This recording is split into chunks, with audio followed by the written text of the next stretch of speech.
And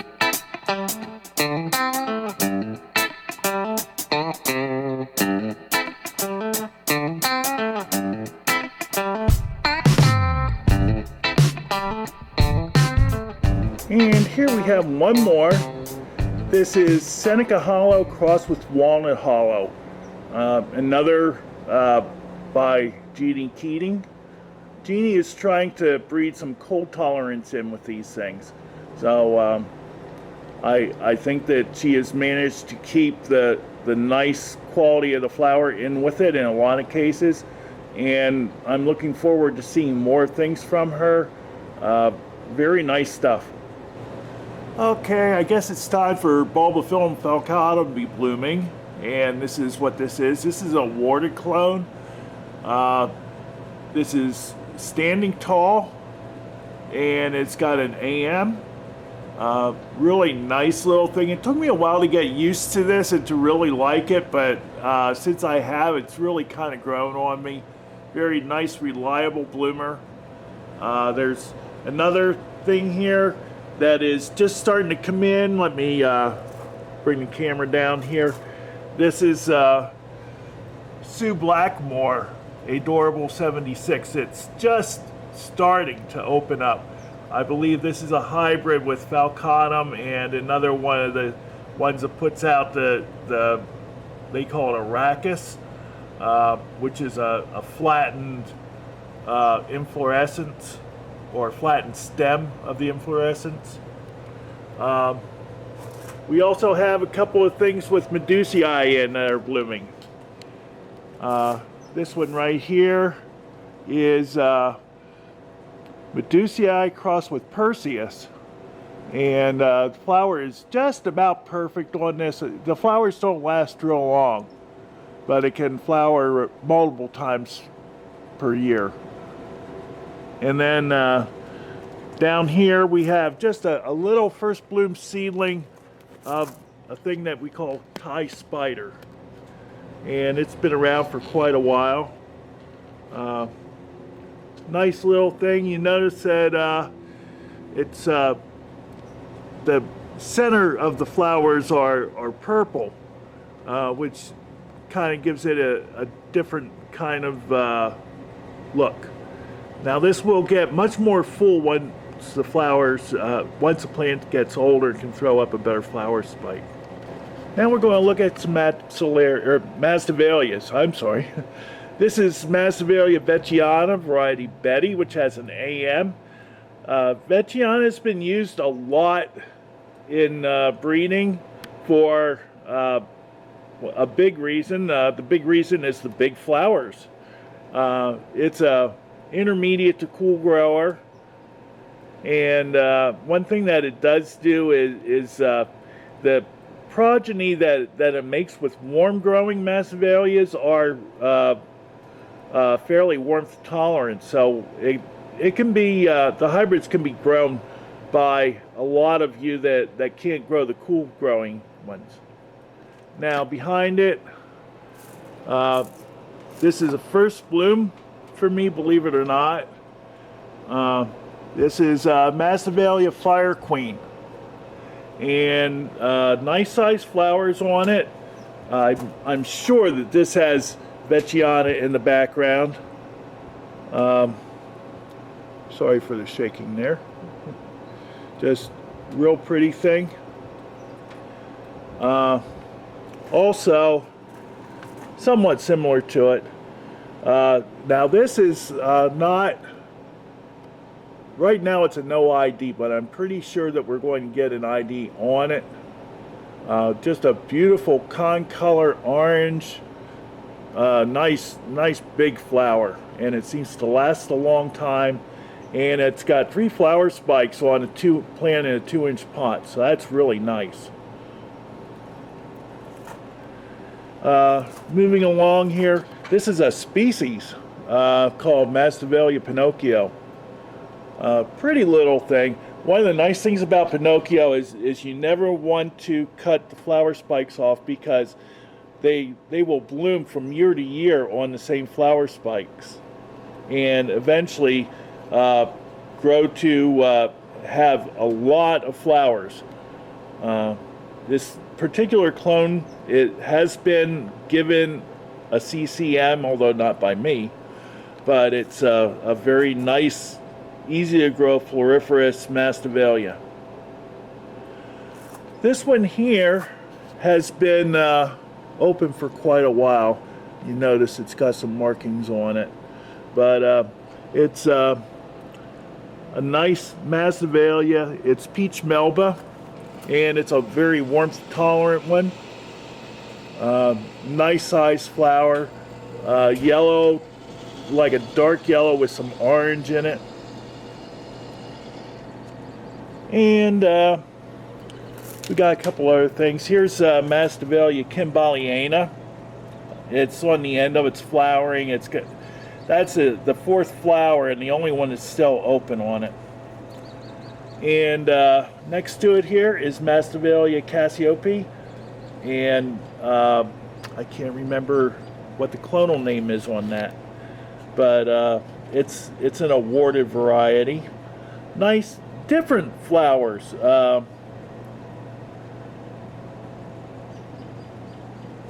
And going behind me here, we've got this, almost an ever bloomer. This is Maui Holiday, and it's heavily influenced by the species Mendoziae, which is one of the parents. Gives it the tubular type flowers. Real pretty thing. And also on its last flower here,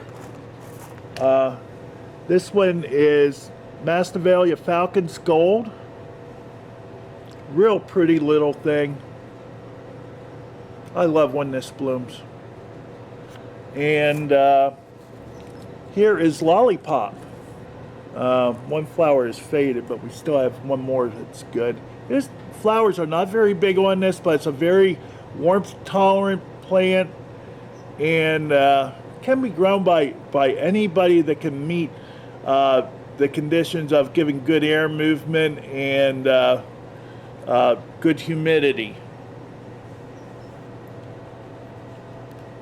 Okay, we're going to look at some Phrags here. This is my Phrag Persei, which I am hoping to be able to get a CCM on it sometime, maybe next year, the year after. It's got 12 flower spikes on it for me this year. Last year it only had 3, so that's a pretty hefty increase. I am really pleased at the way this thing is growing. It's a weed. It really is. The plant itself is a very relatively small growing one, but it forms a nice sized clump here. This is in about an 8-inch pot, and it's one of those pots that you can has a reservoir at the bottom there, and I water from the top until I see the water coming out of the reservoir, and that way it flushes it rather well. And they like to be very, very moist or wet even. They grow along stream beds.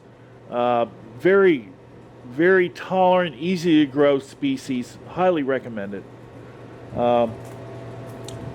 Next to it here, this is a Phrag, I believe Sidenii, and it's putting out a branch down here. I have another bud coming. It's already had 2 flowers on this before, and it's a pretty little thing. And next to it, this is a small flower for it, but that's just opening up. It's Phrag Jason Fisher. Any Jason Fisher that you get is a nice flower.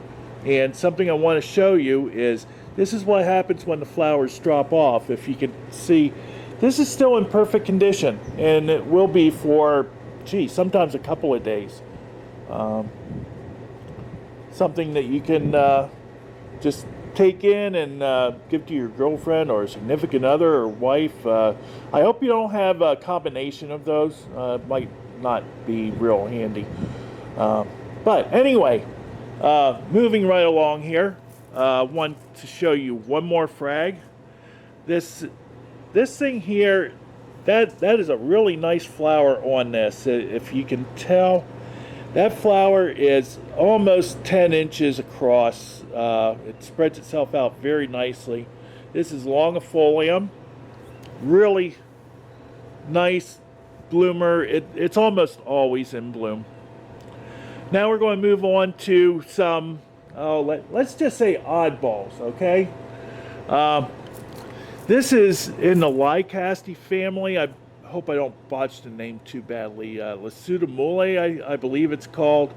And it's lightly fragrant. The flowers last a long time. And I don't know if it's an easy to grow thing or not, but it seems to be pretty easy for me. I got that one from Hauserman's. Let's see. Over here, I'd like to show you a couple dendrobiums. This one is just a small one. There's Dendrobium farmeri. Only has a few flowers this time. I have one that's really about the same size, but it's gotten a little bit further along and put out about 20 flowers on a spike.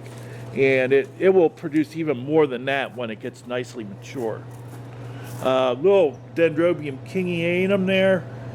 Just putting up a couple of flowers. That's a nice clone. And another dendrobium. This is Dendrobium Norman Bayens, which is a really small grower here. You can see that's in a 3-inch pot. I've got, I think, 9 flowers on it. And these flowers have been open for a couple of months already. So it's very, very rewarding thing. I got that from H&R Nurseries. Hopefully I will have some for sale again. And one more dendrobium. This is Dendrobium Roy Tokanuga. This is a very white clone here. Some of them have a lot more spotting in than this, but this one is almost pure white except for the lip. The spotting that comes through comes from the back of the flower.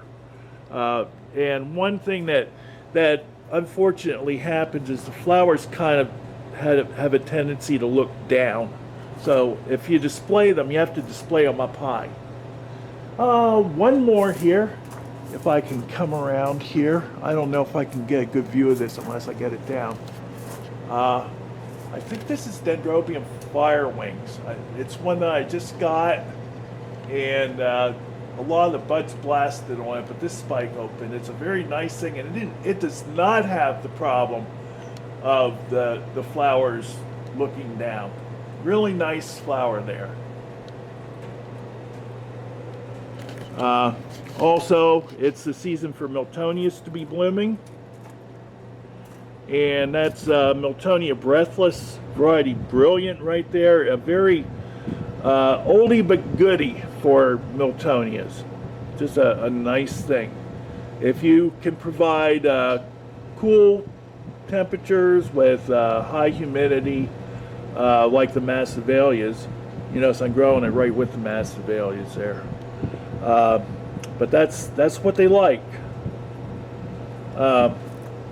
This is a Zygopetalum here, one that my friend Anna sent to me, and it's I was surprised when it bloomed. The flower, the bulb that it put out is not nearly as big as the original, but it was a bare root type thing, just one bulb, and it put out 2 bulbs and 2 flower spikes, and this one is left. But it's interesting. It actually looks a lot like an oncidium, sort of, but it's a zygo. Okay, and I think that wraps it up pretty much for Wade's Orchids.